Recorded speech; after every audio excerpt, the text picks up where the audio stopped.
So who stood out during the senatorial debate, and will this affect their standings in the survey? Joining us now, political analyst Dindo Manhit. Good evening, Dindo. Welcome to Newsnight. And well, you were with us during the debate. Yes. So who made an impact? Who shone during the debate, and why? Of course, when you watch it, the character of retired General Bato de la Rosa as a defender of the policies and defender of the Duterte administration really showed us where he stands on issues. And for supporting a popular president, for me, this will be a positive part of his campaign, really. On the part of... Positive part of his campaign. So Yes, those who support him already, or President Duterte, Yes. are still for him. And those who do not support him, those who don't like him, will they be converted? No, they will not be converted. I'm just saying that it's good that you are supporting a strong president, and it really gives that, it defines you as his candidate, as one that will defend the policies of the president. So you create your own niche in this election. Okay, who else? The part of course, the Ocho Derecho. You have to look at it that they were all substantive, they tried their best, but what the one who have really showed us his grasp on those issues that were discussed is, of course, Dean Chel Jokno.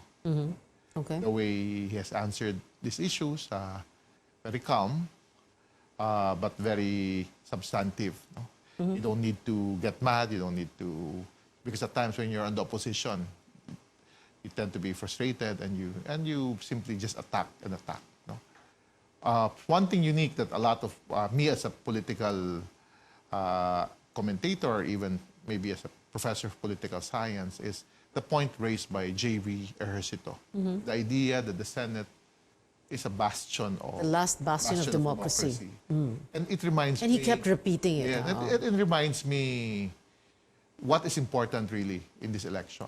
We have a popular president, a strong man. He projects himself as a strong man.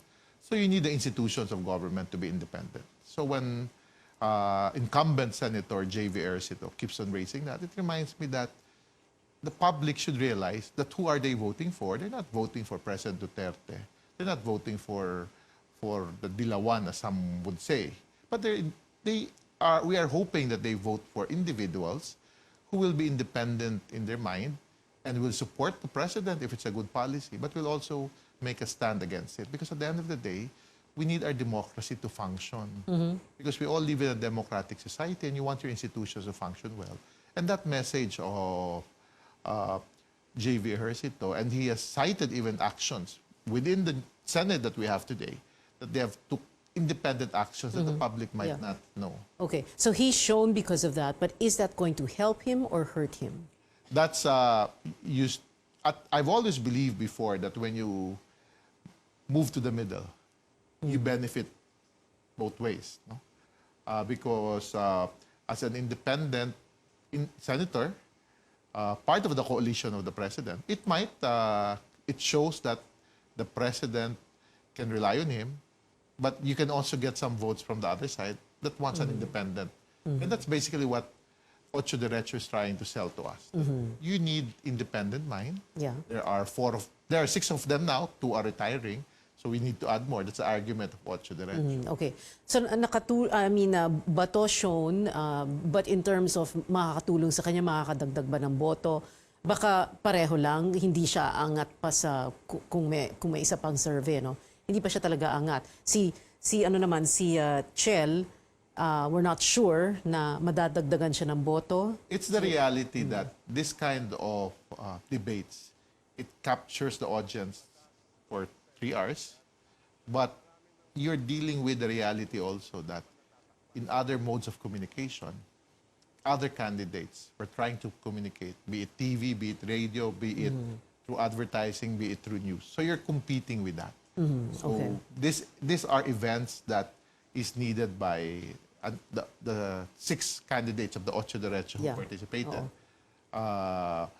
You hope that they would have more opportunities to really show that they are trying to sell themselves as the more substantive side. Maybe that's why they wanted debates early on. Oo, so hindi sapat ang mga social media ads, Facebook, Twitter, Instagram. Kulang pa yon ang talagang, kumbaga, the main battle? There are The main arena of battle is yeah, it's really I always say TV is king still in Philippine national politics. TV in the sense that the news shapes the image that of a candidate when they're covered, but those 30 seconders, which are quite expensive, defines for us because Quite. who wouldn't like to go into that? Because you get that 30 seconds. 30 seconds to tell the public who you are and what you stand for. uninterrupted, unchallenged. Uninterrupted. Nobody will ask you a question. Nobody will debunk. Yeah. Somebody might, no? No one will rebut. Social media, of course, we all know. It's Facebook is quite, not Instagram, not Twitter. Facebook, given the 67 million users, continues to drive that. But are they that much an impact? I've seen studies that shows that it's still below the 20% mark. But of course, it can shape a thinking. And that 20% can shape a decision of people between 9, 10, 11, 12, 13, 14. Because when you look at those surveys, we always see the numbers without realizing people are fighting in the margin of error. Okay. We have about a minute to go, Dindo, so I need to ask the alternate question.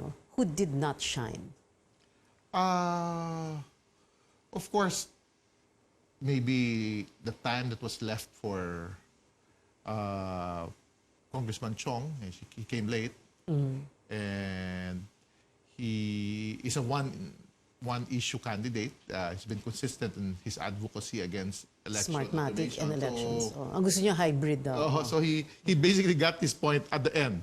But the rest of the time, you wouldn't know where he really stands because he seemed to stand with the Duterte camp. So you get confused. You're an independent candidate.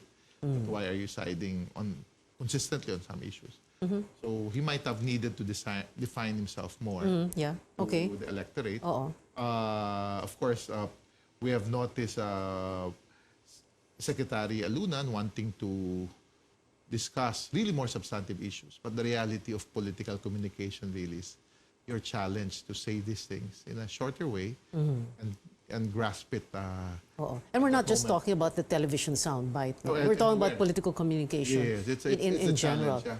You really need to get to your point right away, right? Yes, and that's where I think it's clear where he stands on issues, very good, but at times you need to share it so the public can really understand where you stand.